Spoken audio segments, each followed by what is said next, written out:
Hello friend, welcome to Stories by Tocci. We bring you interesting folk tales. Please don't forget to hit the like button, please share, and don't forget to subscribe to my YouTube channel. Thank you for doing so. Now let's get into the story. There were two ordinary bodies wandering in the same worn-out city, carrying dreams too big for their pockets and too sacred for casual mention. Belinda had always believed life had a sense of rhythm, maybe not music, but at least movement. But in Rivershade, even the air felt like it was waiting for something to happen. Her days were a broken record of part-time shifts, lectures, and nights lying awake, rehearsing prayers she no longer believed had ears.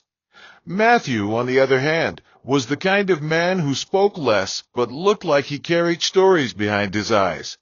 He worked in places that paid him in crumbs, but drained him like he was bread soaked in water. Their first conversation wasn't profound. It was about a broken bathroom pipe in the compound they both rented rooms in. But somehow, from small talks over leaking roofs and shared generator fuel, something began to form. Not romance, not infatuation, just an understanding that neither of them could afford to keep walking alone in a world that kept folding like bad origami around them. The country was choking, and they were its children holding empty plates and stiff smiles. Dreams of Joppa weren't new, but the howl was the stone in every shoe. One night, as a brownout darkened their building again, Matthew stood shirtless by the stairwell, his skin shining with sweat like polished coal, and Belinda joined him with a flask of Gary water that tasted like survival. He had just lost another delivery job, and she had received a rejection email from an embassy for the third time in 5 months. There was no music in the air, but the silence between them was its own song. She looked at him, this friend who felt more like a co-passenger in life's stubborn bus, and said without dressing it up, "What if we stopped trying separately? What if we tried together?" The question didn't sit in the air. It hung, like wet clothes, on a line hoping for sun. Matthew didn't laugh. He didn't blink. He just tilted his head slightly, as if replaying the line in his head. "You mean marry for visa?" She nodded, not because she was sure, but because they had both come too far to be afraid of desperate thoughts. He leaned against the railing, sighed, and whispered, "If we do this, there's no strings. No confusion. Just a plan." Belinda's eyes didn't flinch. "Just a plan?" she echoed. That night, they weren't lovers or partners. They were conspirators with clean consciences and dirty hands, trying to write their names into a future that refused to call them. The process was not romantic. It was as exciting as filling out a tax form in a language you barely understood. They paid a lawyer who looked like he hadn't smiled since the 90s, took awkward photos in matching Ankara, and rehearsed their story for the immigration officer like schoolchildren cramming for WAEC. Matthew moved his mattress into Belinda's room to make it look real, but they still slept back to back, separated by an invisible line no one dared cross. They practiced kisses in front of mirrors, but stopped halfway because the laughter was too dry to be sincere. People around them began to whisper. Some called it strategy, others called it sin, but neither cared. The thing about struggle is that it blinds you to shame. For Belinda, it was never about the gown or the ring. It was about escape. And for Matthew, it was a bridge out of poverty that didn't ask him to sell his dignity or his blood. The morning they signed the papers, the clerk looked them both in the eye and said, "Congratulations," with a face that could curdle milk. As they stepped out into the heat, they didn't hold hands or pose for selfies. Instead, they walked side by side like soldiers after a long drill, their silence a quiet pact. It wasn't a marriage of love, but it was a union of intention. That counted for something. As months turned into a dull stretch of waiting, they clung to their plan like it was the last tree in a storm. The approval letter finally arrived on a Tuesday, folded neatly in a brown envelope that smelled of fresh paper and second chances. They both stared at it like it might evaporate if touched. Belinda cried, not because she was happy, but because it finally felt real. Matthew didn't cry, but the way he touched the letter with both hands made it feel like he was holding more than paper. They packed lightly. Clothes, documents, a few snacks for the airport. No mementos. Nothing to remind them of Rivershade's dust and disappointments. Their flight was quiet. No one saw them off. No one called to say goodbye. Just the two of them, seated side by side, pretending to be husband and wife to a flight attendant who smiled too widely. As the plane took off, Belinda closed her eyes and whispered, "Let this be the beginning of something good." Matthew looked at her and said nothing. His face was calm, but somewhere behind that calm was a flicker of something unspoken. Neither of them knew then that the plan they built with clean lines and quiet prayers would one day collapse under the weight of a single sentence. "Why should I pay your school fees?" The first few weeks in Eastmere carried the feel of fresh laundry, light, hopeful, and tinged with the scent of beginning again. The apartment they moved into was a modest two-bedroom flat, tucked on the third floor of a cream-colored building, its staircases narrow, and always smelling of someone else's cooking. Belinda claimed the room nearest the heater, and Matthew took the other without argument. The rooms had thin walls, so their routines soon became silent echoes in each other's ears. In this new land where even the birds sounded foreign, they learned quickly how to blend in. Belinda registered at the local university without ceremony, choosing a course that made her feel both challenged and safe. The 20-hour work limit that came with her student visa was a ceiling she couldn't crack, no matter how heavy her pockets felt. She began working at a small cafe run by an aging Lebanese couple who paid in cash and smiles. Matthew found work faster, hopping between warehousing shifts and dishwashing gigs with the kind of urgency that made his legs constantly ache. They no longer shared Gary by the stairwell or spoke at length like they used to. The laughter that once simmered between them had vanished like steam from a forgotten pot. But Belinda wasn't worried. She saw the distance as maturity, not malice. After all, they had made it across the ocean, and that, in her eyes, was still a victory with both names on it. It was during the middle of that quiet autumn that Belinda noticed the change. Not dramatic, not loud, but unsettling, like the wind nudging an open door. Matthew started coming home later, his eyes sometimes red, other times restless. He bought new sneakers she'd never seen before, and once left a receipt from a restaurant tucked into a hoodie pocket. They still spoke, but only about bills or grocery lists. No one asked deeper questions. Belinda tried not to pry. The agreement had never been about love or routine. It had been about strategy, survival, and shared gain. So when he began staying away for days at a stretch, she didn't raise an eyebrow. She simply adjusted. She paid her part of the rent, cooked small meals for one, and focused on her coursework like it was her lifeline. Still, something inside her grew weary, like a candle burning on both ends. She told herself it was nothing. Maybe the silence was mutual. Maybe Matthew was just finding his feet. But even as she said these things, the wall between them thickened with every passing night. And though there had never been strings, the rope of trust began to fray thread by thread. She reminded herself that nothing had been promised beyond the borders of that visa. Still, the air inside the flat began to feel too still, as if it too was waiting for the next chapter to turn. The day Matthew officially left the apartment, there was no thunderclap, no warning text, no slammed door. Belinda returned from work to find his room empty, bed made, and keys on the dining table beside a bottle of almost finished orange soda. There was no note, not even a folded T-shirt left behind to soften the absence. She stood in the middle of the living room, hands on her hips, not quite angry, not quite relieved. The silence was complete now. A ghost town of two had become a solo desert. That night, she fried plantain for one, took a long shower, and finally let her shoulders sag. There were no tears, no voice messages sent. She didn't bother calling. Matthew had left the house, but not the plan.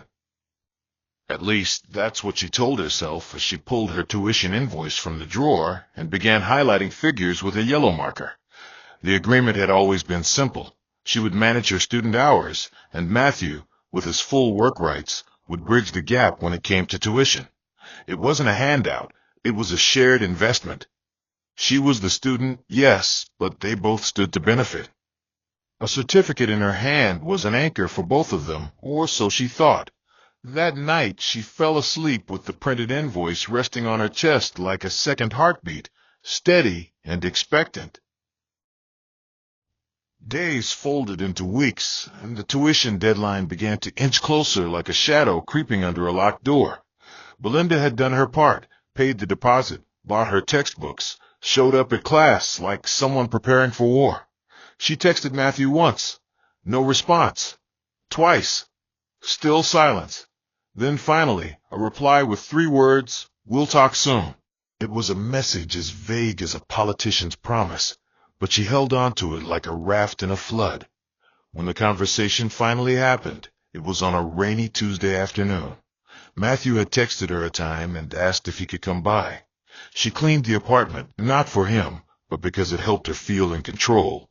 When he walked in, he looked different. Older, maybe. Or just more tired. His beard had grown out, and he wore a new jacket that looked too expensive for his stories. He didn't sit, just stood by the counter and asked her what she needed.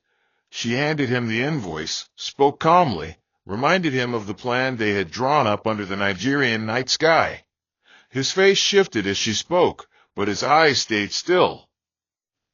"I have some family issues," he said, voice flat. "I need to sort that first." She tilted her head, unsure if she had heard him right. But before she could respond, he added, "And come to think of it, why should I be paying for your school? You're the one getting the certificate, not me." The room held its breath. Belinda's heart didn't break. It paused, just long enough to feel the echo of betrayal ring through her ribs like a church bell no one expected. And as Matthew turned and left without another word, the future they had built together began to crack in silence, piece by piece, beneath the weight of that question.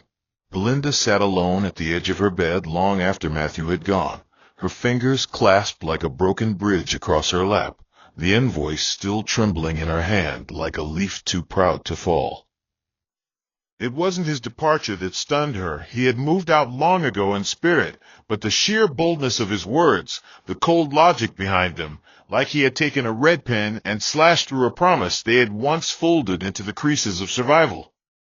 There was no storm in her eyes, no loud weeping to echo off the cold walls of their small Eastmere apartment. Just silence, thick, iron-heavy silence, that held her like a parentless child in a dark room. She thought about the nights they used to plan, the way they had drafted their escape like blueprints scrawled across the margins of desperation. The lines were always clear. He would work, she would study, and together they'd pay their dues until her certificate became their ticket into stability. But now, with those few careless words, he had shattered that pact like a glass dropped in slow motion, quiet, final, and impossible to piece back together without cutting yourself. And though the betrayal hadn't come with fists or slaps or bruises, it carried the weight of 1,000 silent slaps across the soul. She hadn't loved him, but she had trusted him, and sometimes that kind of wound goes deeper than heartbreak. By the next morning, her resolve had begun to harden like day-old yam. She wiped her tears into the sleeve of her hoodie, stood in front of the mirror, and told her reflection the one thing she needed to believe: "I will finish what we started, even if I'm the only one walking." The first thing she did was call 2 old contacts from Rivershade, one a distant cousin who had migrated years before, the other a former neighbor who once offered to help if she ever needed it. Both conversations began warmly, but ended the same way, sympathetic words without substance. Everyone had their own battles, and generosity had an expiry date. Then she tried a few classmates who seemed friendlier than others, but no one wanted to bet their own tuition on someone else's story. One even told her plainly, "It's not wise to lend money abroad. People change." That line stayed with her like a stubborn thorn under the skin. She applied for a student hardship grant, but her application was returned with a gentle "unfortunately" that felt anything but gentle. Even her manager at the cafe, kind as he was, could only offer extra hours she legally couldn't take. The irony danced around her like a cruel joke. She was surrounded by opportunity, but boxed in by the very papers that brought her here. At night, she began checking job listings under aliases, unsure of what was legal anymore, unsure of what she was becoming. The flat grew colder, not from the weather, but from the creeping sense that she was slowly drowning in a city full of people who never looked up. She remembered the day she finally broke. It was a Thursday, windless and dry, and she had just left class with her head pounding from too much thinking and not enough food. Her account balance had dipped so low that even a bus ride home felt like a luxury. She had walked 2 miles, her shoes crying beneath her, and reached the apartment to find a yellow slip stuck on the door, a notice from the university finance office. Final deadline. No more grace. She peeled it off like it was laced with shame, then crumpled it and sat on the floor of the hallway for a full hour, her back against the door, eyes staring blankly at the cracked ceiling bulb above. Something inside her, some quiet corner that had always believed she could make it, began to flicker. She felt alone, not just in the literal sense, but in a deeper way, like a person marooned emotionally in a country full of moving parts that didn't have a place for her. The plan had been 2 people carrying the weight equally. Now she was dragging the entire load uphill with her bare hands. In that moment, she thought about Matthew, not with longing, but with disbelief. How could someone sit beside you in a canoe during a storm and suddenly decide to punch a hole in it just because he didn't want to paddle anymore?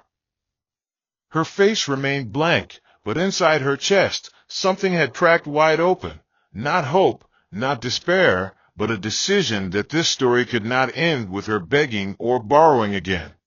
She wouldn't go down as the girl who sacrificed everything and let silence swallow her. The report wasn't impulsive. It was methodical, cold, and calculated, like finally stepping around a trap you once convinced yourself was home. She made the call one quiet evening, after boiling her last cup of rice and drinking the salty starch water just to stay full. Her voice didn't tremble when she spoke. She gave names, dates, and documents. She explained how their marriage had been based on mutual arrangement, how he had abandoned the plan, and how his presence on her legal documents now jeopardized her standing as a student. The officer on the other end was polite, professional, and almost too calm, as though this kind of betrayal was just another line in their weekly report. She answered every question, sent scanned evidence, and by the end of the week, the case had gained traction. Matthew, wherever he was living now, likely got the first visit 2 days later. She didn't hear from him. No calls. No curses. No apologies. Just silence, the same one he had left behind in her apartment, now echoed back at him in official language. She didn't feel triumphant. There was no joy in his downfall. Only a strange numbness that crept over her slowly like evening dew. When she received the notification that his name had been removed from her immigration file and his visa flagged for revocation, she sat quietly in the kitchen, staring at the kettle boiling on the stove. It whistled and hissed, but she didn't move. She let the sound fill the room. For the first time in weeks, she wasn't thinking about what Matthew had done. She was thinking about what she had just done, something irreversible, something that would echo through both their lives, long after the paperwork was archived. The days that followed moved like molasses poured over cold stone, slow, thick, and unwilling to yield. Belinda went about her routine, as if life hadn't just shifted beneath her like a cracked foundation. The mornings were the hardest. She would wake before her alarm, gaze at the blank ceiling for minutes that felt like hours, and wonder if she had made the right call. Not that she doubted the facts. The betrayal had been sharp, clear, and deliberate. But some part of her still carried the echo of shared jokes and whispered plans beneath the rustling fan back in Rivershade. Guilt didn't knock loudly. It crept in like a draft through a forgotten window. But even guilt, when dissected properly, had its own layers. Was it guilt over reporting Matthew, or guilt over not seeing him for who he truly was all along? Her thoughts were a whirlpool, circling endlessly, pulling her under and spitting her out again just in time to make her first lecture. Her classmates saw her and smiled, oblivious to the storm swelling inside her chest. She kept her head down, turned in her assignments, and avoided deep conversations. On the outside, she looked like a student minding her business, but inside she was treading water, clinging to the thin thread of dignity she had left. It wasn't long before the news began to ripple beneath the surface like whispers in a church pew, quiet, sharp, and everywhere at once. Belinda had told no one directly, but somehow stories have legs, and hers sprinted. It started with a side glance in class, then a question disguised as concern from her manager at the cafe.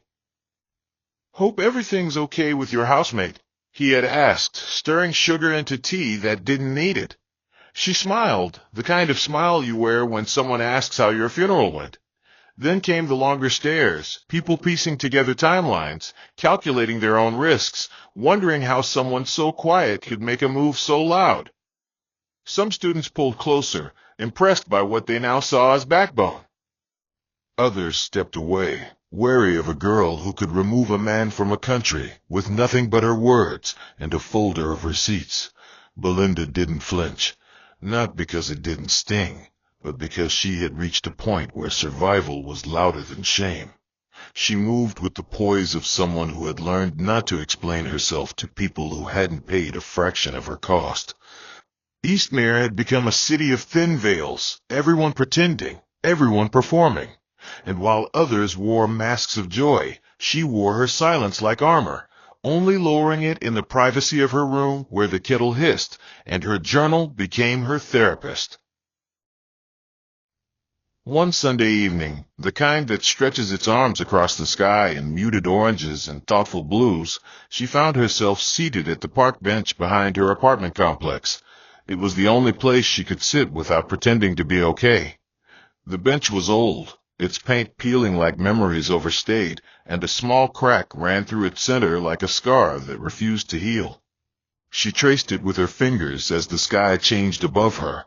Nearby, a boy played with a plastic plane, his laughter slicing through the evening air like soft thunder.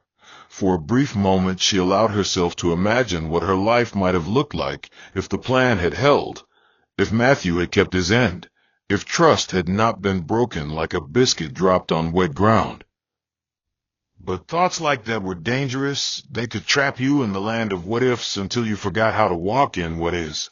She pulled her cardigan closer, looked up at the apartment block, and whispered to herself, "You made the call because you had to, not because you wanted to." There was strength in saying it out loud. It didn't dry the tears that threatened behind her eyes, but it reminded her that survival sometimes looked like betrayal to those who never carried your burden. Back inside, she cooked quietly, a pot of jollof rice bubbling on the stove while her mind danced between past and present. She hadn't spoken to Matthew since the report, didn't know where he was or if he had left the country already. A part of her wanted closure, a final conversation, maybe even a scream, but another part feared reopening a wound that had just begun to clot. She remembered the first time she met him, remembered the sweat dripping from his forehead as he fixed the compound tap with a monkey wrench and no shirt. He had looked so ordinary, so human, so reachable. How had they gotten from there to here? From Gary laughs to immigration files? She stirred the rice slowly, her eyes staring at the steam rising like ghosts of a past she couldn't undo. When the meal was done, she set only one plate on the table. She didn't check her phone, didn't scroll through old pictures. She just ate in silence, fork scraping against ceramic, each bite a reminder that this chapter, however painful, was hers to own. And somewhere between the last grain of rice and the closing of her kitchen window, Belinda realized she had crossed a river without looking back. And though the bridge had burned behind her, she wasn't afraid of the ashes anymore. 3 weeks passed, and in that stretch of days, Belinda learned that silence can be both a punishment and a gift. The world didn't pause just because she had made a choice that tilted her axis. The kettle still boiled, the lectures still came with their assignments, and the cafe still welcomed her with the same creaky door and smiling customers who knew nothing about the storm tucked behind her smile. She walked through life like someone wearing invisible armor, not heavy, but tight enough to keep her breath shallow. There were days she caught herself waiting for a knock on the door, for a text from an unknown number, for a sign that Matthew was still out there and furious. But nothing came. Not a whisper.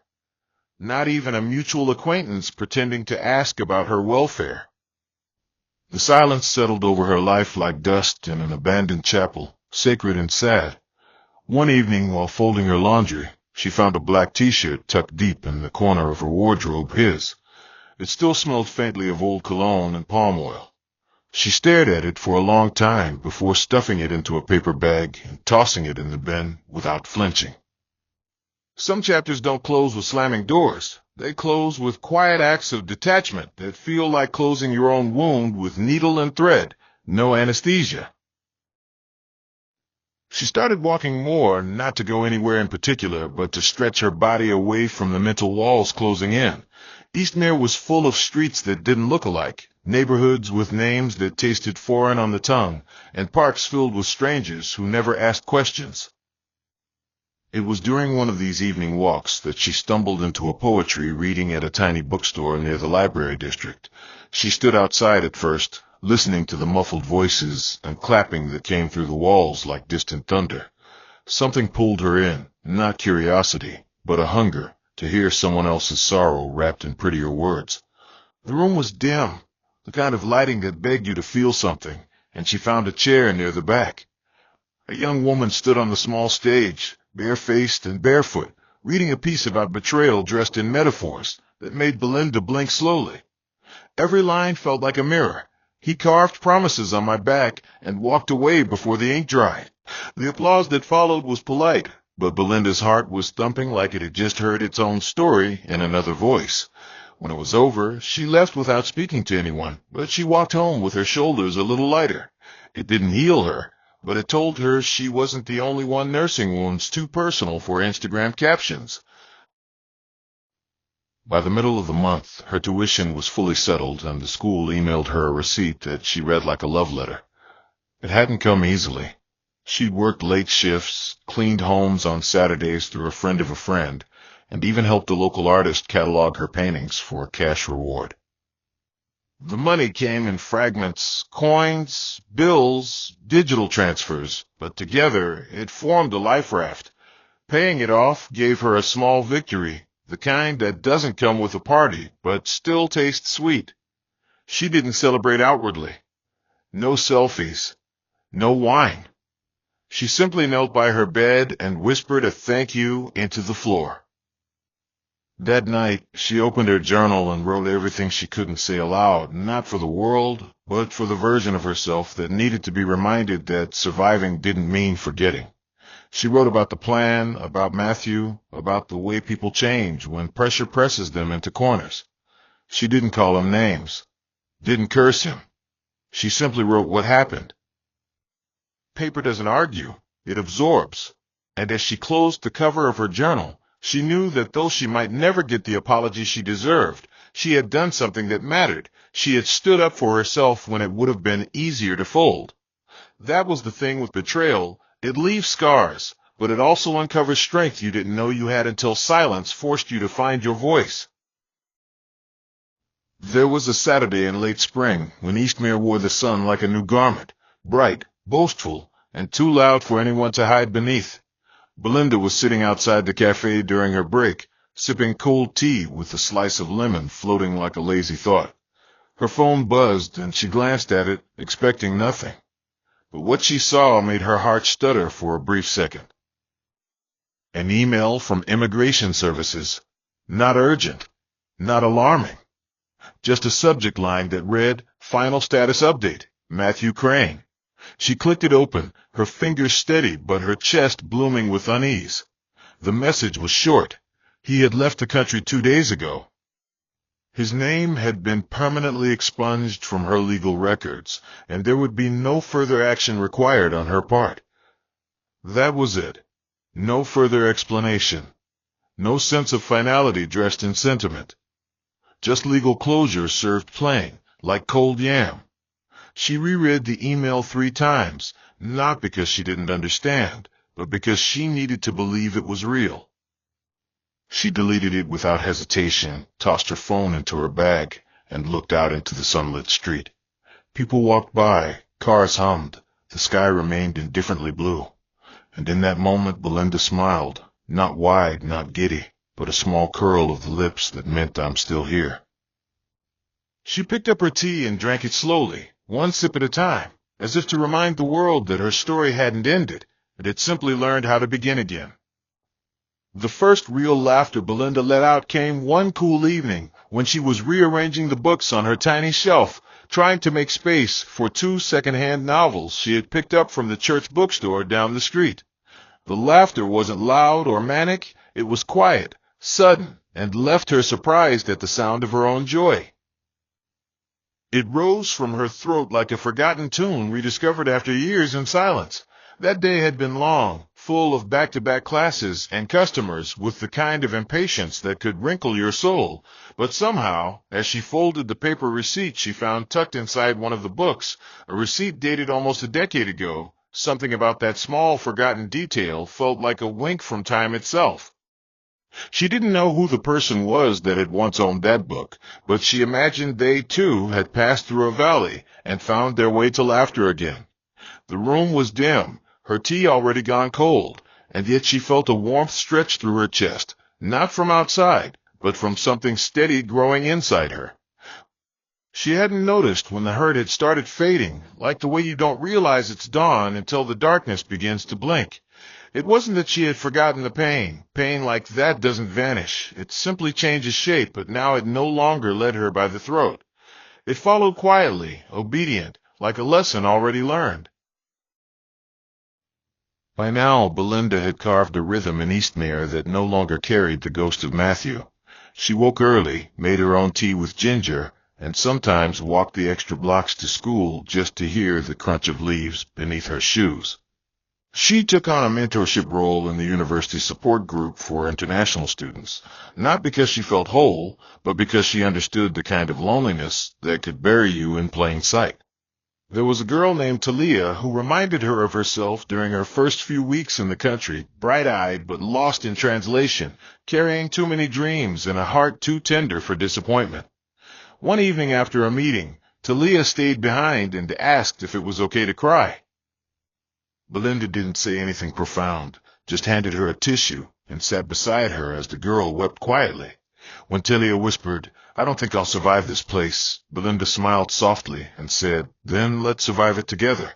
She realized in that small exchange that something had shifted inside her. The version of herself that had once curled into a shell of fear had been replaced with someone steadier, someone who could offer silence without discomfort and empathy without explanation. There was power in not needing to tell your whole story to be helpful. Sometimes, just being there, really being there, was enough to light someone else's dark corridor. She hadn't heard Matthew's name again, not in emails, not from whispers, not even in passing. It was as if the city had swallowed him whole and scrubbed his footprints clean. But sometimes, in dreams, he returned, not the man who betrayed her, but the boy from River Shade, the one who fixed the compound tap and spoke softly under power cuts. In those dreams, they didn't argue or revisit the past. They sat in silence, sometimes sharing a plate of rice, other times staring at a ceiling fan that never turned. She would wake from those dreams neither angry nor longing, but with a strange sort of gratitude. People don't always stay, but they do leave lessons, and Matthews had been branded across her bones. Never anchor your future on someone who has yet to anchor themselves. It was a bitter lesson, but one that had sweetened with time. She had learned how to carry her own weight, how to rebuild from splinters, and how to stand in her own name without apology. The certificate that once felt like a shared treasure now felt wholly hers. Not just the paper, but the process, the late nights, the sacrifices, the refusal to collapse under pressure. And so, every morning she passed the framed copy hanging near her desk. She nodded to it like one nods to a comrade in battle. They had both been through war together, and neither had come out the same. The final week of the semester brought with it a quiet satisfaction that sat at the base of her spine like a warm stone. There were no fireworks, no parades, just the slow unfolding of a life that had been clawed out of chaos. Her last exam came and went with the ease of a woman who had studied not just the textbook, but life itself. She walked out of the building beneath a sky bursting with clouds and realized she no longer checked her phone expecting disappointment. The air smelled of wet concrete and baked bread from the bakery across the street. She walked slowly, soaking in each step like it mattered, and when she reached the top of the hill near the bus station, she paused to watch the city breathe. This place that had once felt too big, too strange, too full of shadows, now pulsed with familiarity. She could name its streets, predict its rains, and count its silences. Belinda had not just survived Eastmere, she had outgrown her own fears within it. When a stranger asked if the bench next to her was taken, she smiled and shook her head. They sat in silence, two lives brushing without friction. And in that still moment, Belinda understood that not all endings need a curtain call. Some simply drift into the next chapter with grace. Her story had started with a plan stitched together by desperation, but now it continued, rewritten by her own two hands, steady, scarred, and deeply hers. Sometimes the most dangerous betrayals don't come with knives. They come with soft words, shared secrets, and a plan you thought was mutual. This story reminds us that even the strongest partnerships can crumble when one person silently drops their end of the rope. If you ever find yourself in a situation built on sacrifice and silent trust, let wisdom walk beside you. It's okay to plan with people, but never lose your individual footing in the name of a shared dream. Hold on to your voice. Don't ignore the red flags that flicker like dying bulbs in the corner of your heart. Belinda didn't wait for the floor to collapse. She chose to stand, even if it meant standing alone. And that's strength. That's growth. That's survival. Don't let loyalty to a plan blind you to the shifting loyalty of a person. In all things, remember, protecting your peace doesn't make you selfish. It makes you wise. Father, thank you for journeys that teach, even the ones that begin with broken agreements and end with quiet victories. For every listener who has ever trusted someone and was left stranded, Lord, be their compass. Be the strength in their silence, the wisdom in their choices, and the peace in their decisions. Teach us to walk with discernment. Show us how to hold hands without losing ourselves. Heal the wounds that betrayal carved into hearts too loyal to notice the shift.